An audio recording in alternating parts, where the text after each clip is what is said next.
Kyle has been great to work with. You know, everybody had questions going in.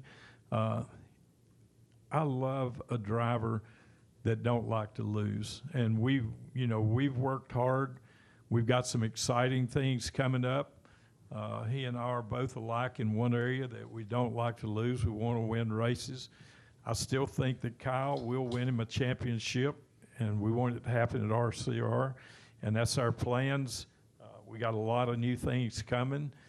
This car is a lot different. It's so engineer-driven that we're stepping our engineering up more, and I'm excited about the future of where we can go. And watching Kyle race and working with him, it's been a great pleasure. You know, he's a champion.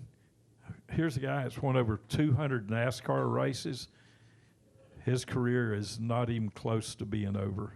That's all I got to say. Kyle, do you have any comments for the crowd? Yeah, certainly. I really want to give thanks to Richard and Judy and everyone at RCR for another opportunity to be able to go back and drive the 8 car for next season.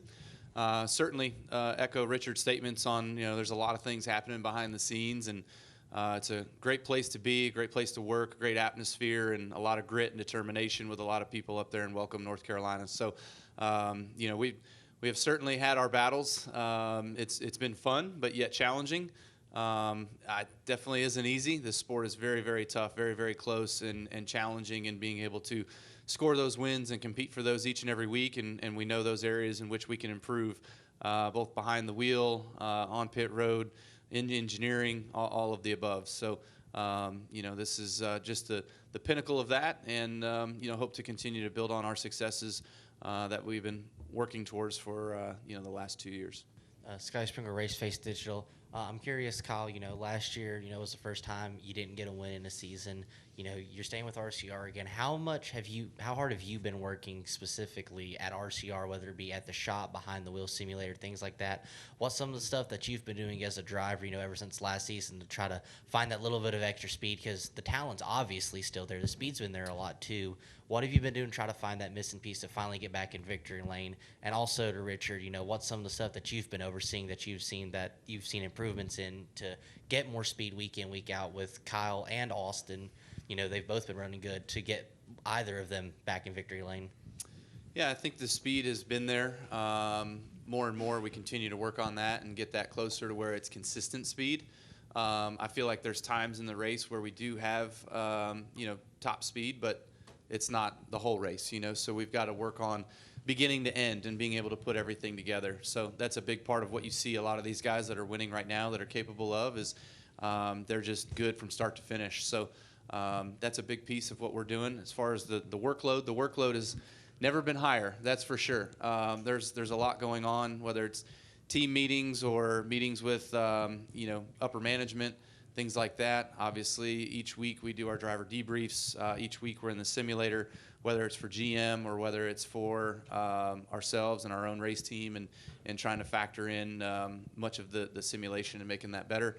And just, I would love to be up at the shop a little bit more. I will say and be honest that I'm not there as much as I'd like to be. So, maybe there's a step in that time frame that I can work that into my calendar. I'll just echo everything he said. We got a lot going on.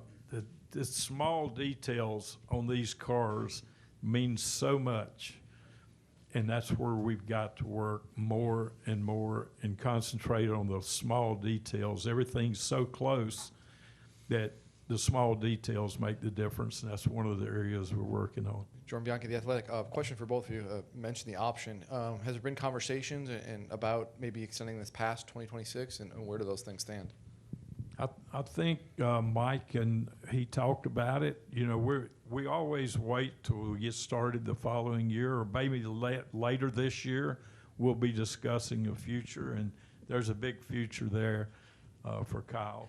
Mark Garrow, PRN. Kyle, you just sort of touched on it. It feels, from the outside looking in, this is a really good match where you get in a tough spot. This is a team that your owner will take off his watch and, back you up.